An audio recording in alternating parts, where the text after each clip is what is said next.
અમદાવાદ શહેરના વાતાવરણમાં પલટો. એસજી હાઈવે, સાઉથ બોપલ સહિતના વિસ્તારમાં વરસ્યા વરસાદી ઝાપટા.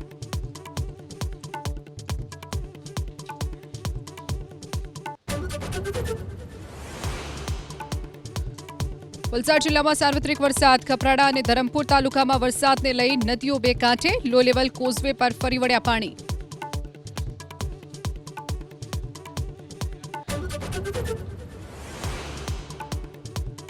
ખેડા કલેક્ટર વિઝિટ દરમિયાન કાણિયલ ગામની શાળાનો આચાર્ય નશાની હાલતમાં ઝડપાયો. કલેક્ટરની સૂચના બાદ પોલીસે આચાર્યની કરી અટકાયત.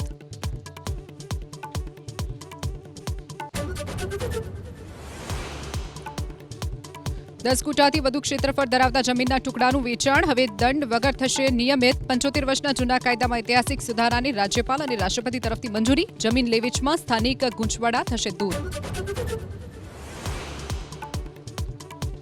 પ્રધાનમંત્રી મોદીનું મિશન પંજાબ. ચંદીગઢમાં 6 પ્રોજેક્ટનું કર્યું લોકાર્પણ. સંત રવિદાસ એક્સપ્રેસ ટ્રેનને આપી લીલી ઝંડી. પંજાબની ભગવંત માન સરકાર પર સાધ્યું નિશાન.